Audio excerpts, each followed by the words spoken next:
আমরা দেখেছি কি ভয়াবহ রকমের টর্চার ছিল ফ্যাসিবাদী আমলে। আমরা চাই না যে এটা আবার রিপিট হোক। এটার জন্য অনেক দূর অনেকগুলো কাজ আমাদের ইন্টারিম গভর্নমেন্টের সময় হয়েছে, সেই কাজগুলো একটু এখন স্লো ডাউন হয়েছে, বাট আমি আশা করি it will get the momentum again. কারণ এই মানুষের যে অ্যাসপিরেশন যে আমরা একটা টর্চার মুক্ত একটা সমাজ চাই, টর্চার মুক্ত একটা দেশ চাই, এই আশা, এই যে সংস্কারের যে আকাঙ্ক্ষা, এটা তো আর শেষ হয়ে যায়নি, এটা থাকছেই। এবং এইটার সামনে আমাদেরকে আমি মনে করি যে এখন খুব ভালো একটা বলিষ্ঠ পার্লামেন্ট আছে, সেখানে এইগুলো ডিবেট হবে।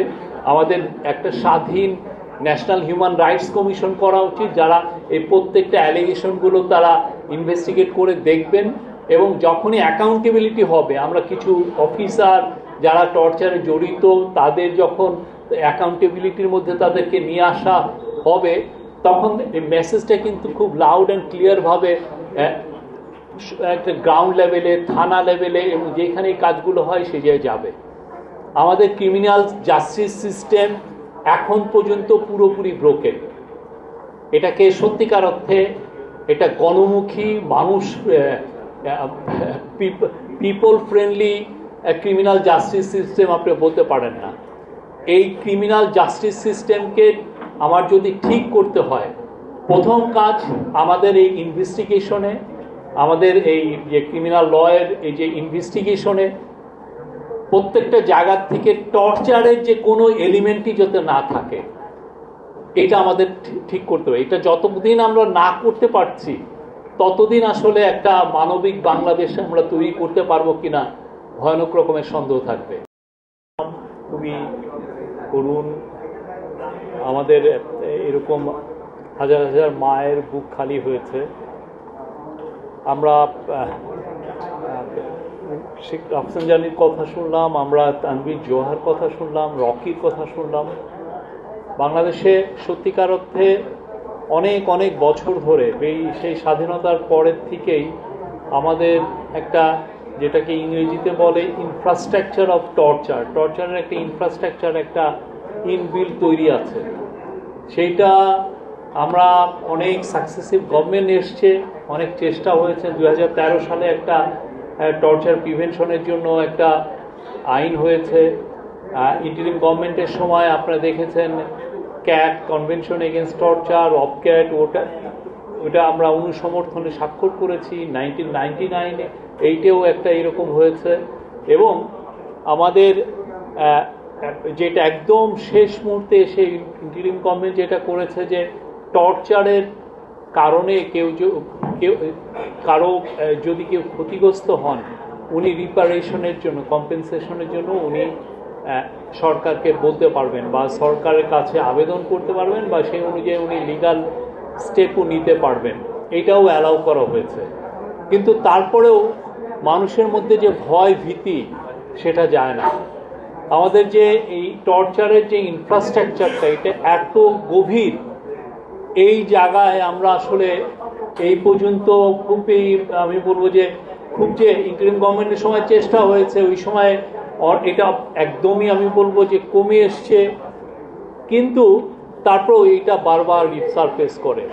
এটার অনেকগুলো কারণ আছে। আপনারা যারা শুনছেন যে এখানে একটা স্ট্যাটিস্টিক্সও এসছে যে 2001 সাল থেকে 2026 সাল পর্যন্ত 486 জন যারা কারা নির্যাতনে টর্চারের সম্মুখীন হয়ে মারা গেছে। বড় ভয়াবহ একটা নাম্বার। সেই নাম্বারগুলো কিন্তু আপনি যদি, এটাতে একটা সাইড দেখছি, আমরা দেখছি যে টর্চারের যেটা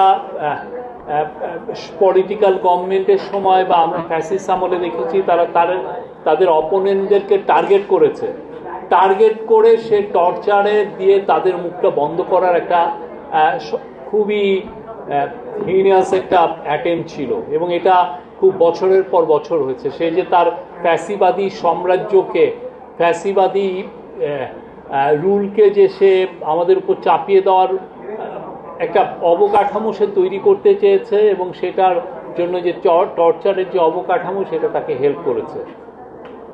কিন্তু টর্চার তো শুধুমাত্র, আমরা এটা দেখছি যে শুধুমাত্র যে পলিটিক্যাল অপোনেন্টের বিরুদ্ধেই হচ্ছে তা না। আমাদের দেশে বড় বড় সেন্সেশনাল কেসগুলোর ক্ষেত্রে আপনি দেখবেন যে অনেক সময় যিনি যাকে ধরা হয় তাকে টর্চার করে কনফেশন আদায় করা হয়। ফলে বাংলাদেশে যে লোকটা যাকে আমরা ফাঁসি দিচ্ছি তাকে আসলে সত্যিকার অর্থে একটা ভালো ট্রায়াল করে ফাঁসি দিচ্ছি কিনা, বা তার ফাঁসিটার আসলে বেসটা কোনো টর্চার করা, খুব জোর করে এক্সট্রাক্টেড করে তার কথা আদায় করে তাকে ফাঁসি দিচ্ছি কিনা, এটা একটা সন্দেহ আছে। এবং বাংলাদেশের সত্যিকার অর্থে এই জন্য আমার ভয় হয় যে যে লোকটা ফাঁসি হলো সে আদৌ কোনো ক্রাইম করে তার ফাঁসি হলো কিনা, এই ভয়টা সবার মধ্যে আছে। কারণ আপনি যে কোনো সেন্সেশনাল মার্ডার হোক না কেন, সেই মার্ডারের দেখা যাচ্ছে যে ক্লুটা পাওয়া যায় কি ওই লোকটাকে নিয়ে যে টর্চার করা হয়েছে উনি হরহর করে বলে ফেলেছেন। এবং এগুলোর তো অনেক ফানি ফানি জিনিসও আছে। একজন লোককে নারায়ণগঞ্জের একটা মাঝিকে টর্চার করে বললো যে উনি একটা 16 বছরের একটা মেয়েকে মেরে ফেলেছেন। এত টর্চার হয়েছিলেন ওই মাঝিটা, উনি বাধ্য হয়েছেন বলতে যে না আমি ওকে মেরে ফেলেছি। তাহলে বুঝেন, ঠিক 6 মাস পরে ওই মেয়ে এসে হাজির, সে এসে বলতেছে যে না আমি আমার বয়ফ্রেন্ডের সাথে পালিয়ে গিয়েছিলাম। তাহলে বুঝেন কি ধরনের টর্চারের যে ইনফ্রাস্ট্রাকচারটা, এটা এত ইনবিল্ড। এবং এই জায়গাটা এই টর্চারের আপনি এটাকে সত্যিকার অর্থে কিছু করতে হলে শুধুমাত্র ইন্টারন্যাশনাল কনভেনশন আমরা এটা আনলাম, এগুলো সাইন করলাম, এটাই হবে না। আমার মনে হয় যে এই পুরো জিনিসটা করতে হলে আমাদের এই সিকিউরিটি ফোর্স বা এই পুরো জিনিসটাকে খোলনলচে পাল্টাতে হবে। আমাদের আইনি পুরো না, এই পুরো আমাদের যারা এই পুলিশ, আমাদের নতুন প্রসিকিউটোরিয়াল সার্ভিস লাগবে, আমাদের ইনভেস্টিগেশনের জন্য আমাদের আলাদা ইনভেস্টিগেটিং সার্ভিস লাগবে। এটা পিবিআই একটা অ্যাটেম্পটও নেওয়া হয়েছিল, কিন্তু পিবিআইকে আমরা খুব ছোট করে রেখেছি। ফলে আমরা আসলে এই একটা বিত্তায়নের মধ্যে এমন একটা বিশাল সার্কেলে পড়ে গেছি যে এই জায়গার থেকে আমরা আসলে বের হতে পারছি না।